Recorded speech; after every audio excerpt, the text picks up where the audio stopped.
5044।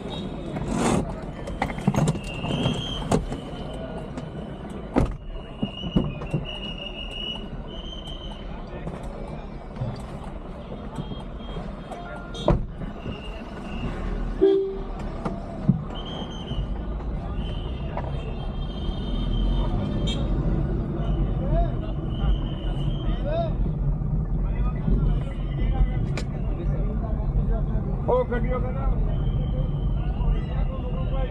अंदर से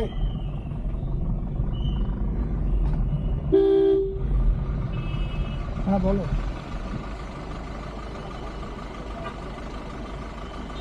वो तो ডিসিপিএস ওরা তো এই হার্ড ডিস্কের প্রবলেমের পর থেকে এটা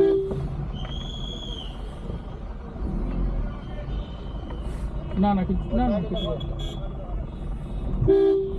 আর তোমার ডিসিপিএস এর সব লাইট ভালো করে গ্লো করছে, ওরা দেখতে বলেছিলাম।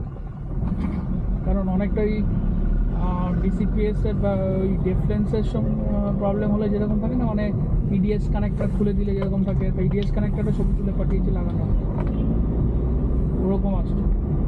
ফোকাসের কোনো কন্ট্রোল নেই, একটা জাস্ট গোল আসছে সাদা মতো, আর একটা ওই ভাষা ভাষা টাইপের কিছু আসছে। বলছে এটাই হার্ড ডিস্কের এই চেঞ্জ, এটা করার পরেই এটা হবে। তারপরে তো পিসির ওটা ক্লিন করতে গিয়ে ইউএসবি কেবলটা একটু বোধহয় লুজ ছিল বা ভুল জায়গায় লাগিয়েছে বলে ওটা হয়েছিল। ইউএসবি সাদা কেবলটা জায়গা চেঞ্জ করাতে এইচবি জায়গাটা চলে গেছে।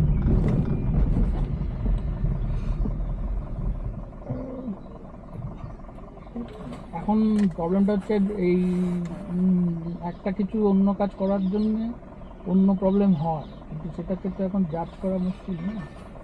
রেফারেন্স বোর্ডের এখন ডিসিপিএস এর সব পেছনের ইয়েগুলো লাল জ্বলছে, আমার ছবি তুলে পাঠিয়েছিল। তাও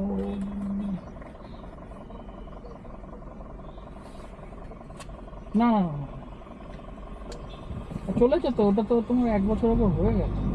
আমি তো করিনি, প্রশান্ত না কে দিয়ে লাগিয়েছি।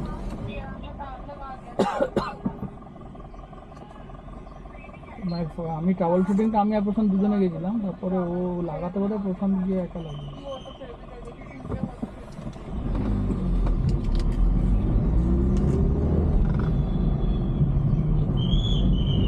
কোন বোর্ডটা? ওটার সাথে কোনো প্রবলেম নেই তো, ও তো হার্ড ডিস্কের পক্ষে প্রবলেমটা পাচ্ছে। হার্ড ডিস্ক চেঞ্জ করার পরে ও অ্যাকচুয়ালি আমার মনে হয় পুরো সফটওয়্যারটা এবার লোড করতে হবে। পুরো সফটওয়্যারটা দেবো।